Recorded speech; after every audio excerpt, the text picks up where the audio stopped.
Widespread storms caused a complete washout in much of southeast Louisiana this morning. Many dealt with heavy rain and strong winds that knocked out power and brought down power lines and even some trees out there. Thanks for watching, everyone. I'm Katie Moore. And I'm Sharice Gibson. So we have team coverage of storm damage across our area. In just a couple of minutes, we'll take you to New Orleans and Slidell, but we want to start now in Jefferson Parish, which received the largest impacts. It's had over 5,000 Entergy customers without power. It has been significant, and Alyssa Curtis has been in Marrero all day. Alyssa, got some significant damage over there. So how are things looking right now? Yeah, we're here on Medical Center Boulevard, and the good news is crews are working to restore power. They're actually out here working on those down power lines, and the traffic pole we showed you earlier today that was just absolutely dangling and was quite dangerous. Entergy Louisiana says most residents who can safely receive power should be restored by midnight tonight. So that is great news. Officials say and ask you to be patient as they work to restore power, but many people tell me they're happy the damage wasn't much worse. But when I looked outside, I could see that the rain was swirling and things were flying around.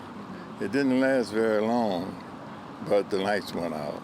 Marrero resident Adib Raouf came outside Tuesday morning to a split power line in his yard. I was told to wait for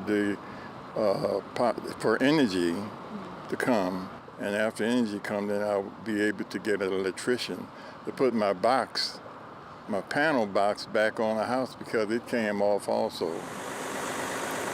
But he may be waiting a while. Reports were coming in kind of all over the place, but it seems like most of the electrical outages were in Marrero along Avenue D from the hospital to River Road.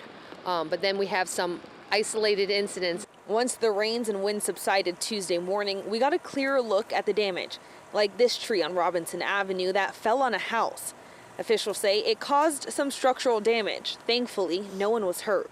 And this traffic pole on Medical Center Boulevard was barely hanging on, tangled in power lines. It's more than I thought it was going to be based on what we had heard, but based on what I sat in my car when it was shaking and there was hail coming down the car, I'm not surprised to see what we stumbled upon. Jefferson Parish Council member Scott Walker says at one point 18,000 people on the West Bank were without power. He and Parish President Cynthia Lee Shang say it's going to take some time for power to be restored. Shang says Entergy made progress throughout the day, but asks residents to be patient. Entergy has been in communication with me. They're bringing in resources from around the state. They're getting people back in power, and it'll be several hours. While Raouf waits patiently for his lights to come back on, he's grateful he's safe. And I was happy that it wasn't any worse because I could have had half of the house could have been gone. At last check of the outage map, Entergy has made some significant progress. Again, they say those in Jefferson Parish who can safely receive power should be restored by midnight tonight. And just so please be patient with them. Reporting live in Marrero, Alyssa Curtis, WWL Louisiana. All right, Alyssa, thank you so much. And because of this rain, it was an abrupt end to the school day for more than 800 students in Marrero this morning. That is after those storms moved across the West Bank. Yeah, Mike McDaniel's joining us live outside Immaculate Conception School with all the details on exactly what happened. Mike?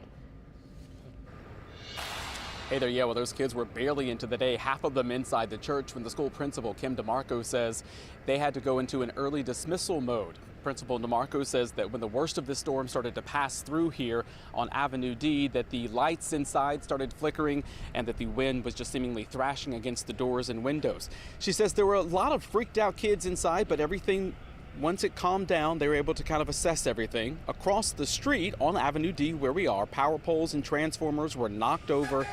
Thankful all the kids were safe, DeMarco went into principal mode. We were able to start communicating with parents right away and let them know. At first, we asked parents to please stay put, that everyone was safe. And then when we realized we were not getting power up because of the damage around our campus with power lines down and all, we then went to a dismissal, mode. Everything was a bit chaotic at first, she says, but everything went well. According to the Archdiocese, 2 other schools, Catholic schools, one in Metairie and one in Bogalusa, both had to close as well because of power outages. The National Weather Service believes this to be straight line winds, and they're not going to be coming out to survey any damage at this point. Now, when it comes to the power, as you heard Alyssa mention, it's expected to be fully restored by midnight. You can see crews behind me out here on Avenue D working to get some of those last remaining poles up to make sure everything is secured and ready to go. This was one of what the Jefferson Parish President Cynthia Lee Shane called the epicenter here on Avenue D. But thankfully, no injuries have been reported because of this damage. Live in Marrero, Mike McDaniel, WWL, Louisiana. Yeah, that is great.